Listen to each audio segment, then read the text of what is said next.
All right, 1, 2, 3, 1, 2, 3 in the place to be. I'm your host, Adam Mill, co-host Cuz the Governor, in the middle Quan Bizzle. We got Jammer One, hopefully I said that right, Skills Mega, the hip-hop scholar.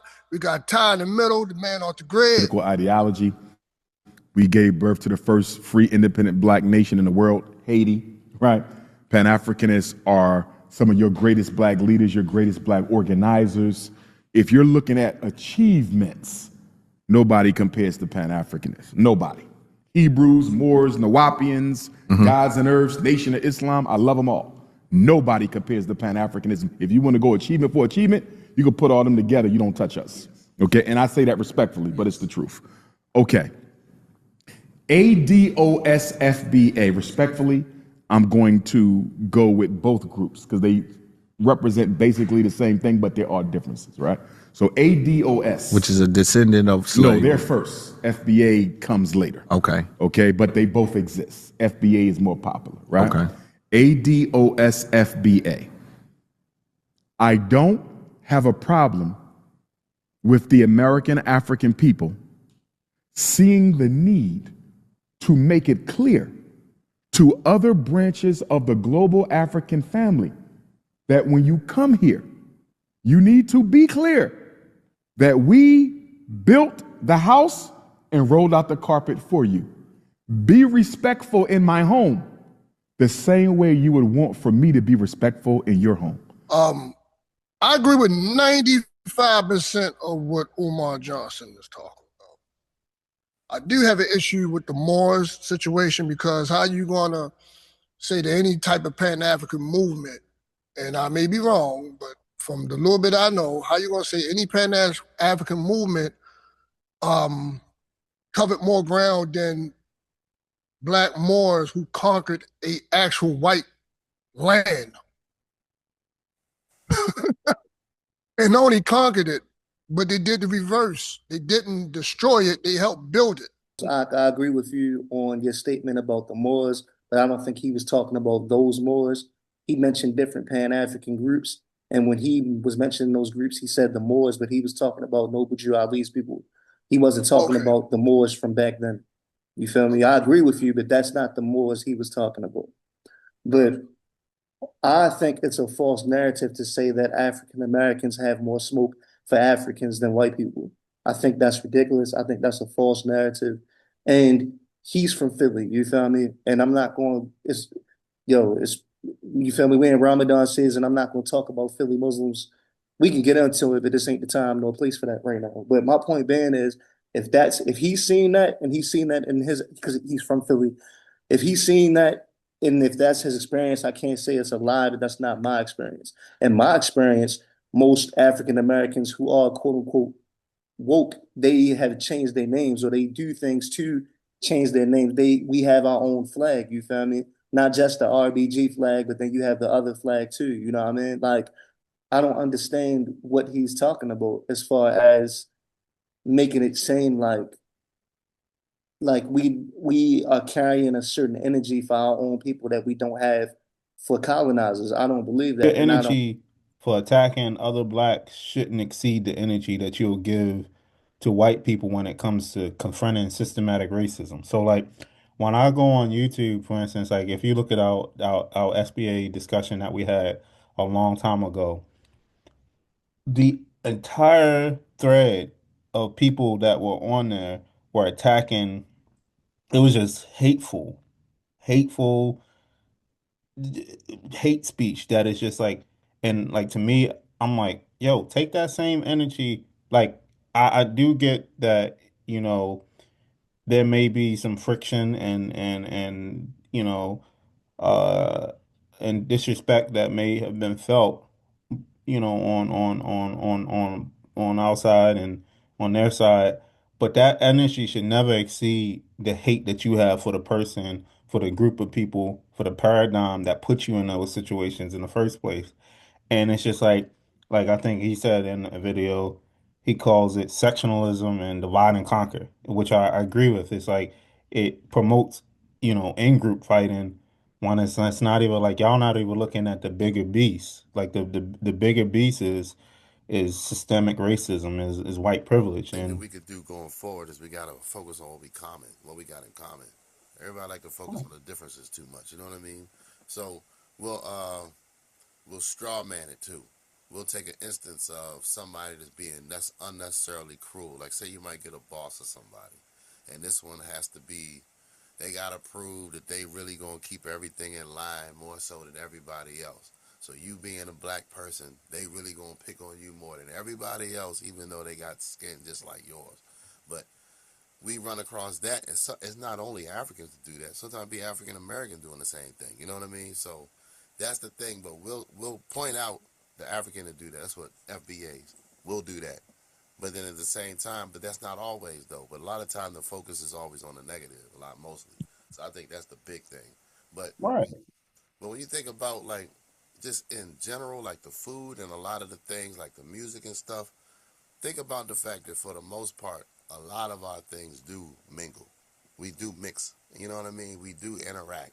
We find out about each other's stuff. Like, you know what I mean? So there's a lot of that going on, but I think by design, I think it's by design that we have to keep separated. There's a way that they always got to interject something in the mix. We got to throw something in there. Like, say, for instance, if we all working at a job site, and you think about when you go to work, 9 times out of 10, unless you're working in a black company or something like that, that's almost like a place of war when you think about it. So when you stepping in there, there's the game plan. They're going to play one against the other. So when they do that, that automatically creates this friction.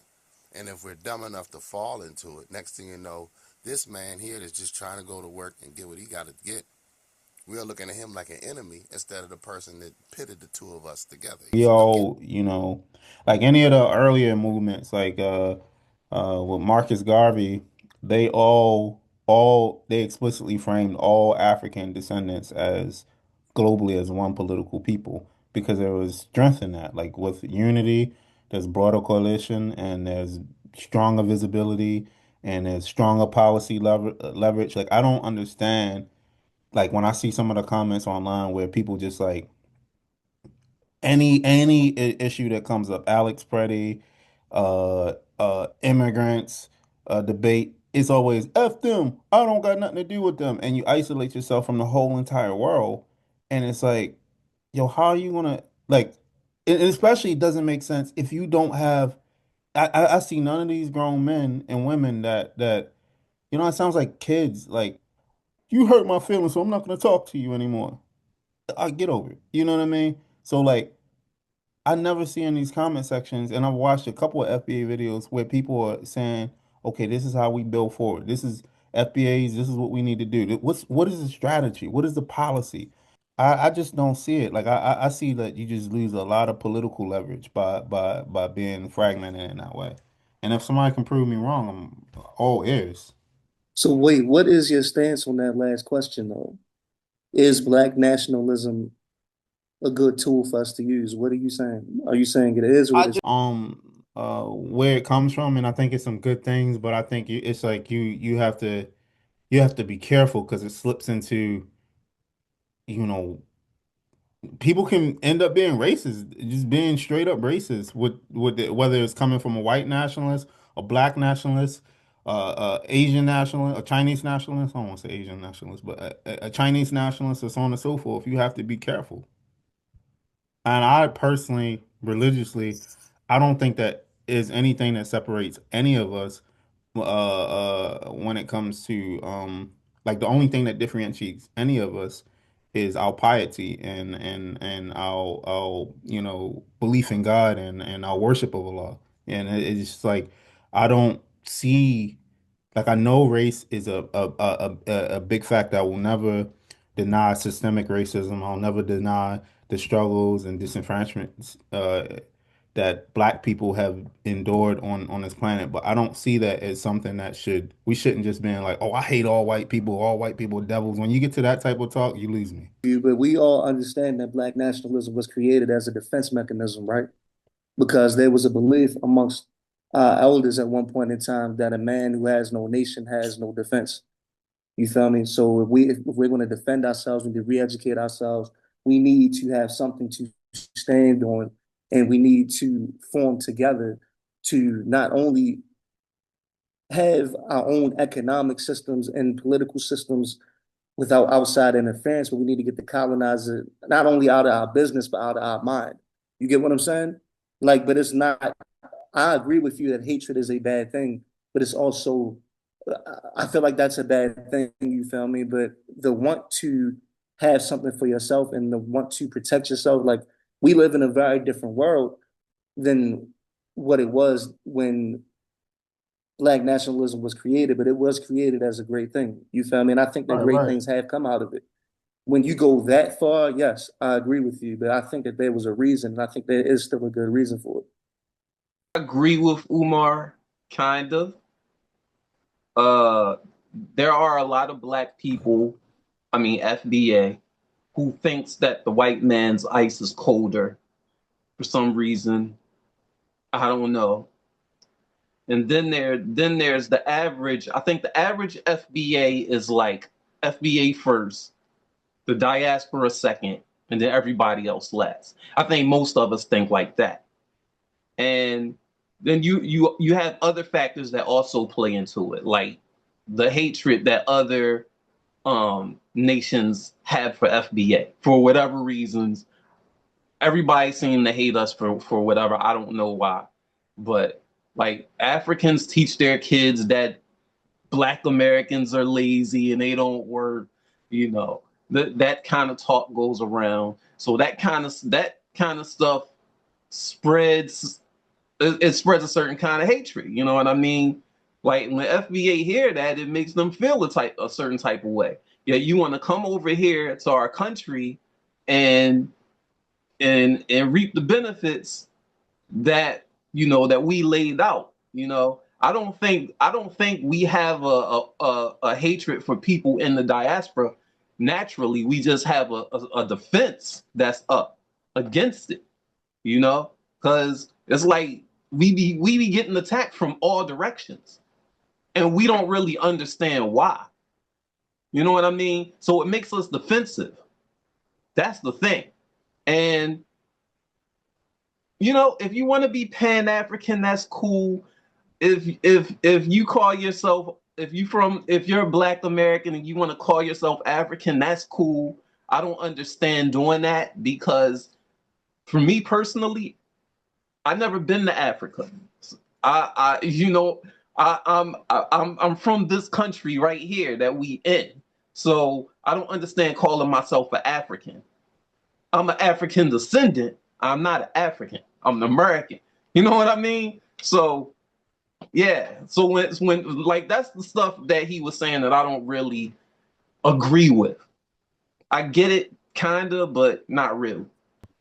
Yeah, my opinion with it is pretty straight to the point. So I'm kind of 50-50 on everyone's side. I feel like, to be honest, at the end of the day, both sides should get together and everybody's stronger together than apart. Everybody can have their own side and their differences. FBA can be FBA, and the other side can be the other side. But at the end of the day, we should collaborate on more stuff and more projects and stuff while also focusing on our own. Nationalism to me has its benefits with barriers. When they let us out. I hate to use these terms, let stuff.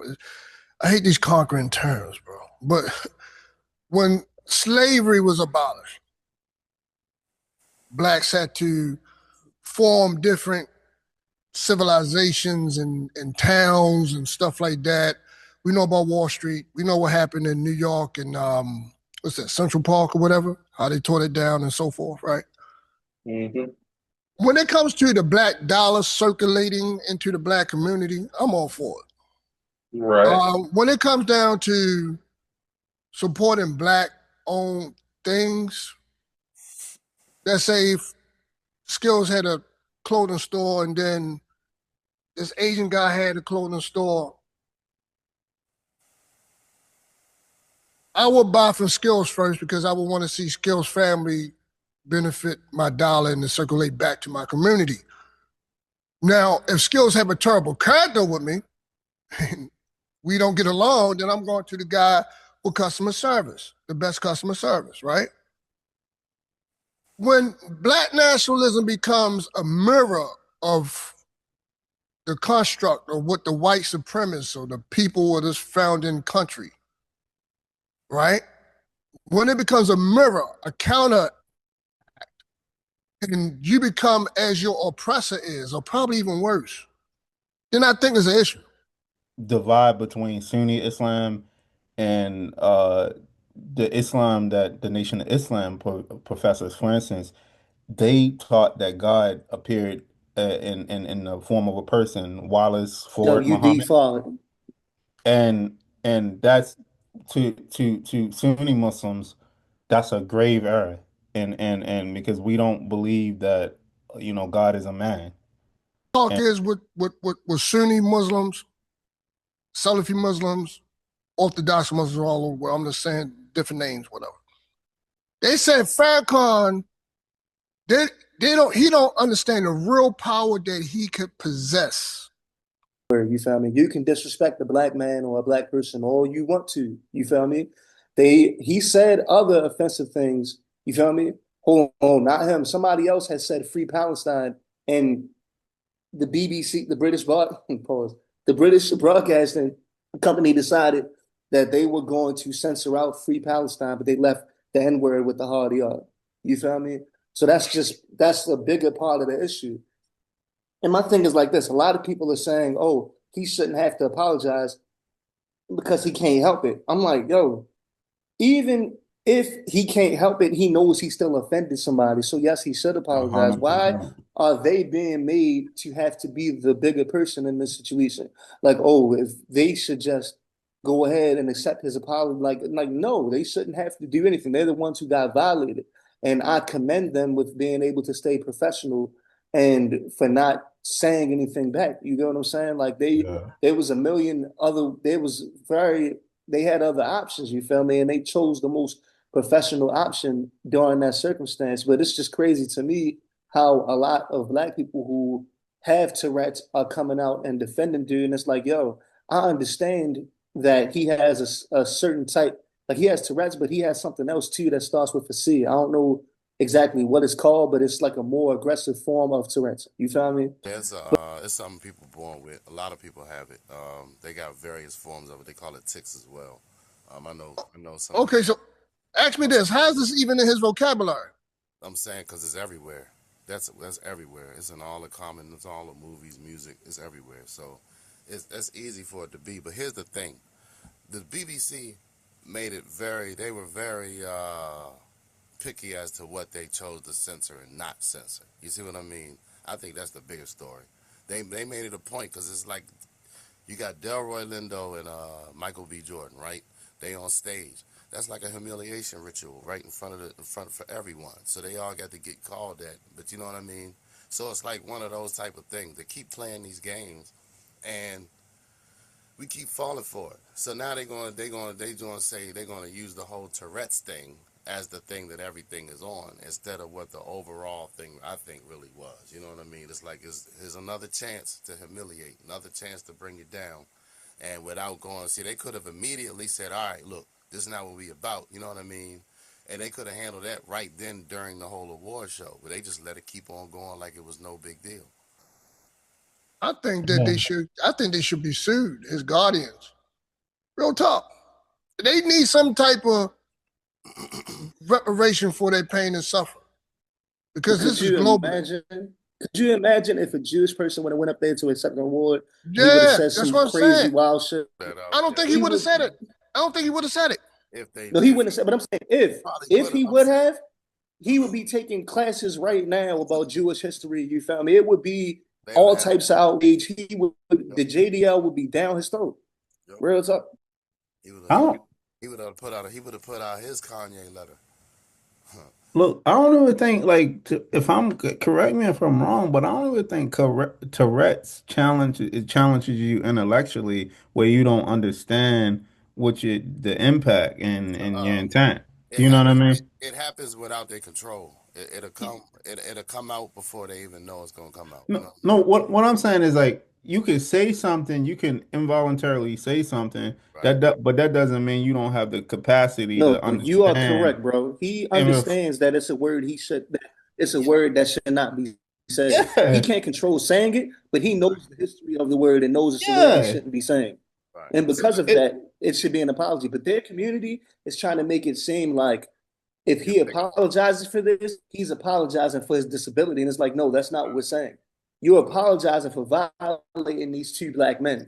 We're not trying to make you apologize for having a disability. And he has Tourette's with, I think it's called coprolalia. It's like a very aggressive form of Tourette's.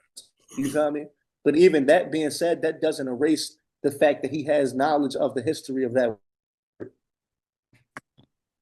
yeah. I'm just And curious to then know if I'm just curious to know who was on stage before Michael B. Jordan and I keep forgetting the young man, the other guy's name. I'm so disrespectful. I'm sorry. Delroy Lindo. Yeah, who was on stage before them, and why didn't this guy with Tourette's come out and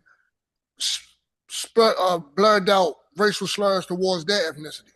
He made other slurs. I mean, not slurs, but he was blurting out other things. I don't remember what he was saying, what they said he was saying, but he was doing a bunch of random things during other people. But they didn't. They bleeped all of the other ones out. We just get that one. You see what I mean? So that to me is like they highlighting it. They making it a point to highlight it. You see?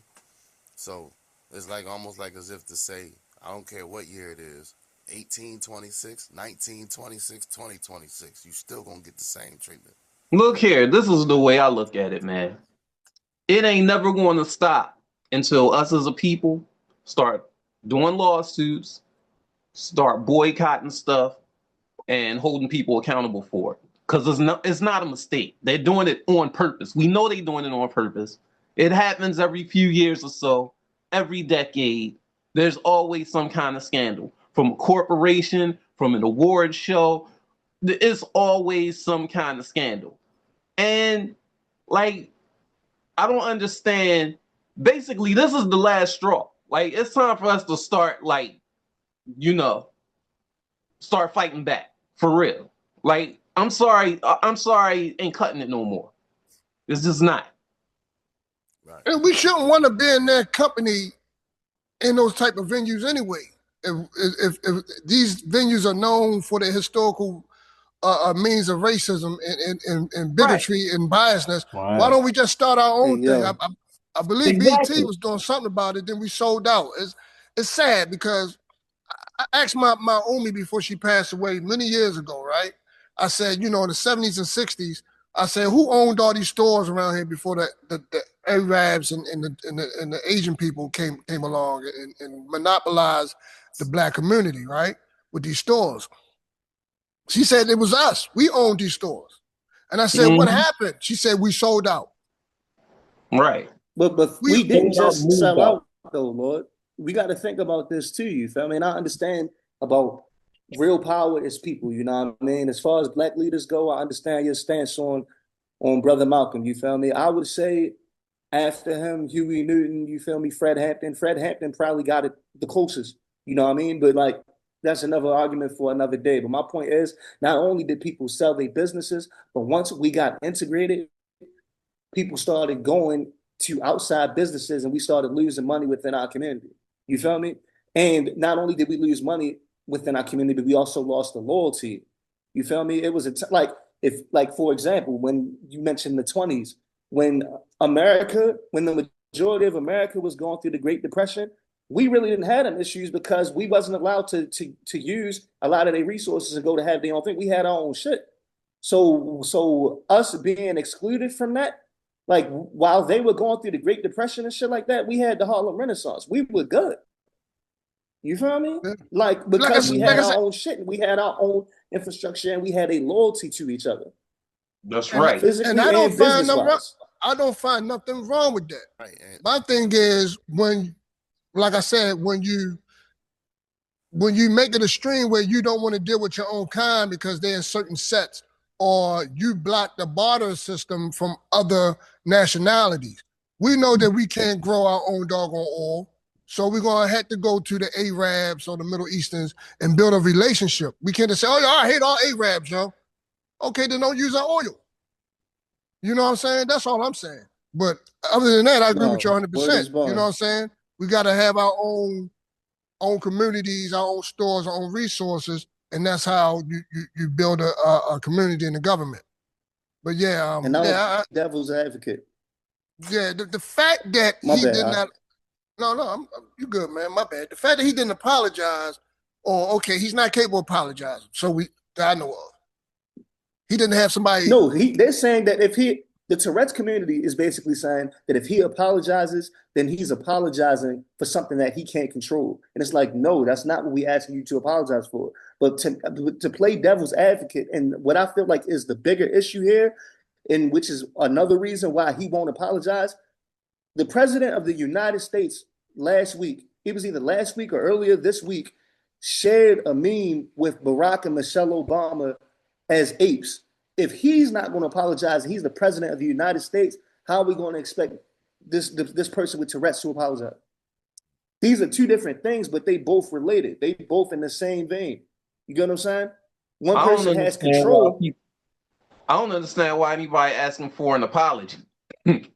Shoot, burn the place down if you ask me. See, I think I that's agree with Tired, you.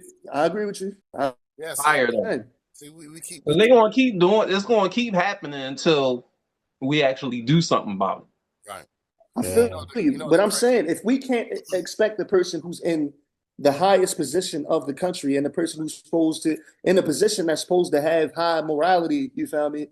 If that That's person isn't going to apologize for violating like that, we know this person not going to. right. Hmm. Here's another thing too, though. We always go through this thing. Now, say about 100 years ago, baseball was the big thing, right? They had black players weren't allowed to play in Major League Baseball. So we had the Negro Leagues at the time, and they was actually doing pretty good. Now imagine if we didn't make that push to jump over the Major League and kept that league going. You see what I mean? So we do things like that, but we're so busy trying to get with the mainstream, trying to get the main approval in a way. We trying to get the masses approval when we should just stick with what we doing. That's what Right. happened with a lot of the things that's going on.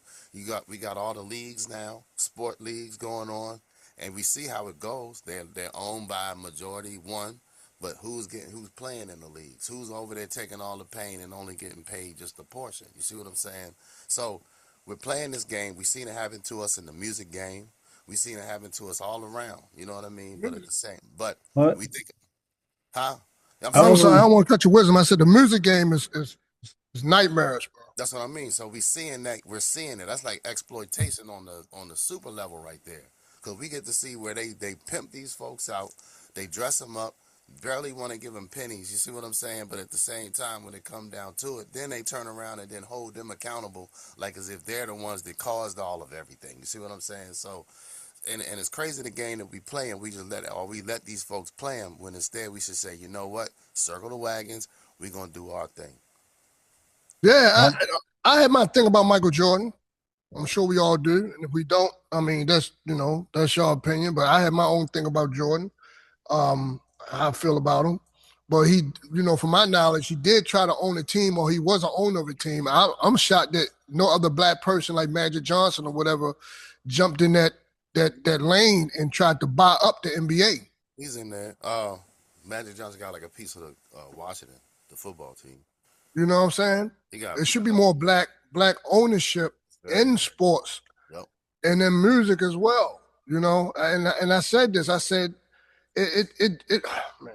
uh, like discussion around how to if even if these people left, yeah, I believe that they should go off, and sometimes you would think it's a grave moral failure that we have all these black elites and celebrities and there isn't an independent platform.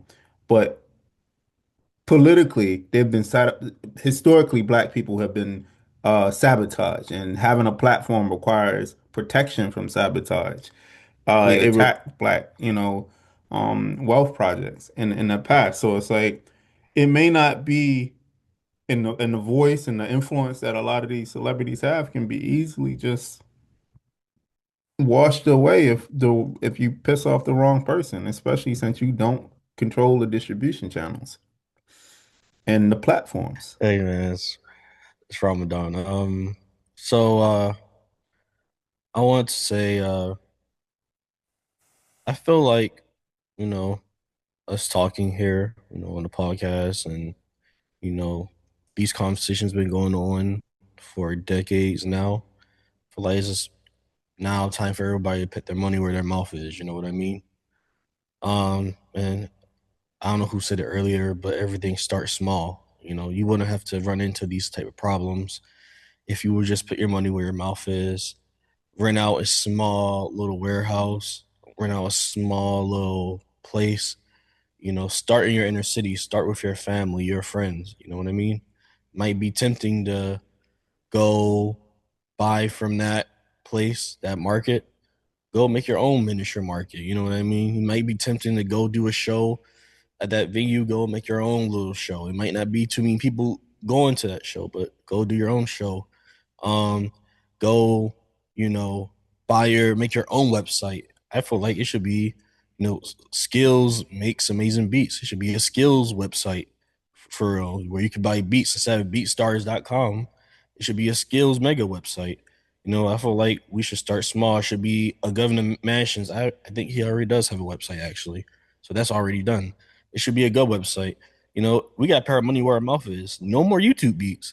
I mean, it's time to put your money where your mouth is. Even myself. Why? Had our own events, and had our own thing going on, our independency. But I still think that we need an apology. They should be sued or punched in the face, either one, or both. Get some money, then I'm gonna punch you in your face. Maybe I can help you fix your Tourette's problem or something like that. You can start stuttering or whatever. But it just need to, you know what I'm saying? It need an apology, man. It's just plain and simple. I don't care. You know what I'm saying? For your team, we need an apology. I'm with Jan. We don't tired of apologies. Really don't need, save your apology, but just out of GP, you know what I'm saying? Just out of principle, because it's going to start a trend of people with Tourette's that's going around calling people the N-word. You know what I'm saying? And getting away with it. I like to see that happen in the streets, and everybody's not privy or intellectual to know or care to know if a person got a problem. He tried that walking up Pennsylvania Avenue, he's gonna get cured, and he's gonna get cured real quick. You know what I'm saying? It's gonna be a miracle. We're like, I can talk straight now. Boy, they done beat the sense of me. You know what I'm saying? So I take that. What you say, Yeah. Doug? Yeah, nobody gonna apologize if they don't think it's a mistake. If it's not a mistake, you're not gonna apologize for it. So yeah, like you said, it's time to start going upside people's head. Right, and actually, whatchamacall, I wouldn't even, like the same way, see, they get mad when actors say they're not going to support the Emmys. They get mad when artists say they're not going to support the Grammys. And like the BAFTA, all these things. I think that's the thing to do. Stop supporting that. They get to the point when they talking about, anytime we got to ask for an apology, that's coming from a point of weakness. You know what I mean? Don't ask for an apology. Just stop participating. You want us to come? Treat us like you want us to come. You know what I mean? Invite us. Treat us like the guests instead of treating us like the house servants or whatever like that. You know what I mean? So I think that's what the big thing is. And until we get to the point where we stop looking for them to favor, stop looking for them to accept, and we just moving in our own acceptance, you know what I mean? I think when we get to that point, that's that point of power then. Then at that point, they have to start saying, all right, now we're going to have to, all right, case in point. They sent all these people, remember we had the whole Afghanistan thing going on, right? And they got an issue over there with the, with adults and children, right? So what did they do over there? They said, all right, y'all, we know this is what they do, but y'all going to have to respect the fact that this is what these folks is doing. They don't want to tell us nothing like that. We ain't even trying to do nothing on that level. So until we, you know what I'm saying? So I say we got to get to the point where no more apologies, no more trying to be nice and bucking down and, you know what I mean, all of this that we keep doing, no more of that. We just got to be on our business, and if y'all don't like it, you don't like it. I know that shit. I know